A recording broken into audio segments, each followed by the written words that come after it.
Mahavikas justice है अभिजीत, उन्होंने BJP join करने के लिए रिजाइन दिया है, किस तरीके से देखते हैं? अगर हाईकोर्ट और सुप्रीम कोर्ट के न्यायमूर्ति महोदय हाँ वहाँ चेयर पर बैठे हैं, सिटिंग जज है, इस्तीफा देते हैं और किसी पार्टी में शामिल होते हैं, उसका मतलब है आप जिस कुर्सी पर बैठे थे वहाँ बैठकर न्याय नहीं कर रहे थे, किसी एक पार्टी का काम कर रहे थे। कांग्रेस शिवसेना हमें चाहते हैं कि चारों मिलकर एक मजबूत आघाड़ी बने महाराष्ट्र में, और जो देश का संविधान खतरे में डाला है मोदी जी ने, लोकतंत्र खतरे में है, संसद खतरे में है, डॉक्टर बाबा साहेब आंबेडकर की विचारधारा खतरे में है, तो प्रकाश आंबेडकर जी ऐसा कोई काम नहीं करेंगे जिससे ऐसे विचारधारा को ताकत मिले। मोदी जी की सरकार डॉक्टर आंबेडकर के विचारधारा को नहीं मानती।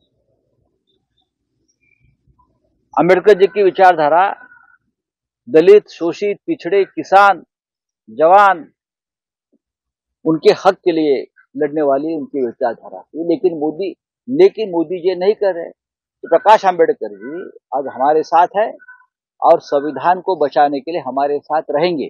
बीजेपी के कई नेता कह रहे हैं कि कांग्रेस पार्टी का वजूद खत्म हो जाएगा, टुकड़ों टुकड़ों में। मायावती जैसा नहीं करेंगे, मुझे मालूम। मायावती के ऊपर एक ठप्पा बैठा है कि ये बीजेपी को मदद करती है, दलित पिछड़ों को गुमराह करती है, ऐसा ठप्पा मायावती जी के ऊपर है। और मुझे विश्वास है अंबेडकर के जो वंशज है प्रकाश आंबेडकर जी, वो ऐसा कभी नहीं करेंगे। वो पूरे दलित पिछड़ों के साथ, वंचितों के साथ एक ताकत खड़ी करके महाविकास आघाड़ी के साथ आएंगे और देश के तानाशाह के खिलाफ आवाज उठाएंगे। बीजेपी के कई नेता हिमताना जैसे वो कह रहे हैं कि 2024 के बाद जो है वो कांग्रेस पार्टी टुकड़ों टुकड़ों में बन जाएगी। और तुमचं काय आहे? आंबेडकर म्हणतायत की अजूनही आमच्यामध्ये संभ्रम निर्माण झालेला आहे आणि पवार म्हणतात 6 मार्चपर्यंत जाऊ। प्रकाश आंबेडकर हे सन्माननीय नेते आहेत वंचित बहुजन आघाडीचे। आमचा आणि त्यांचा उत्तम संवाद सुरू आहे। प्रत्येकाला आपला पक्ष वाढावा, आपल्या कार्यकर्त्यांना उमेदवारी मिळावी यासाठी काही गोष्टी कराव्या लागतात। आम्हीही करतो, तेही करतात। आमच्यामध्ये हुकुमशाही विरुद्ध लढण्याच्या संदर्भात कोणतेही मतभेद नाहीत।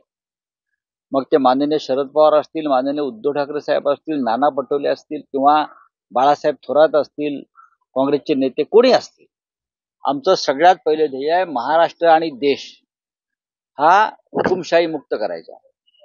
भारतीय जनता पक्षानं डॉक्टर बाबासाहेब आंबेडकरांची विचारधारा, त्यांनी निर्माण केलेलं संविधान हे पायधळीत तुडवण्याचं काम सुरू केलं आहे। सगळ्यात आधी संविधान पायधळीत तुडवणाऱ्याचे पाय खाली खेचून त्यांना सरकारमधून खाली खेचलं पाहिजे, ही प्रकाश आंबेडकरांची भूमिका आहे आणि त्यासाठी सगळ्यांच्या एकीची वज्रमूठ आवश्यक आहे। आम्ही उद्या 6 तारखेला एकत्र बसतो आहोत आणि मला खात्री आहे की प्रकाशजी हे राष्ट्रीय प्रवाहात सामील असल्यामुळे ते पूर्णपणे देशाच्या जनमानसाचा अंदाज घेऊन, माहिती घेऊन इंडिया आघाडी, महाविकास आघाड़ी यांच्या सोबत राहतील। सर, बीजेपी के नेता जैसे हिमंता शर्मा ये कह रहे हैं कि 2024 के बाद कांग्रेस पार्टी टुकड़ों टुकड़ों में बट जाएगी और उनका कोई वजूद ही नहीं। ये